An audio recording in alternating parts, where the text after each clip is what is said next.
दादू fish market जी school में कायम Benazir income support programme centre ते डिवाइस माफिया पारां एडी ऐं पुलिस की मौजूदगी में सरेआम 2000 खां 2500 रुपया कटौती जारी।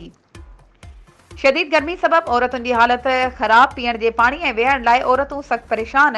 मुख़्तलिफ़ इलाइक़नि मां आयल ग़रीब मुस्तहिक़ औरतुनि जे आयल वज़ीफ़े मां डिवाइस माफिया पारां एडी ऐं पुलिस जी मौजूदगी में 2000 खां 2500 रुपया कटौती करण जो सिलसिलो जारी आहे। इन हवाले सां नुसरत ख़ातून, मिसमात शबाना ख़ातून ऐं ॿियनि औरतुनि जो चवणु हो त सेंटर ते मौजूद डिवाइस वारा ऑफिसरनि जे साम्हूं कटौती कनि था, पर उन्हनि खे को बि चवण वारो नाहे, जॾहिं त औरतुनि जे वेहण तोड़े पीअण जे पाणी जो बंदोबस्त बि न कयो वियो आहे।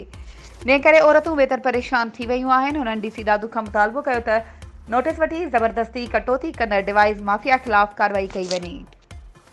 वधीक ख़बरुनि ऐं अपडेट्स जे लाइ असांजे चैनल खे सब्सक्राइब कयो ऐं हा, बेल आइकन खे प्रेस करणु न विसारिजो त जीअं असांजी हर नई अचण वारी वीडियो तव्हां ताईं पहुचे।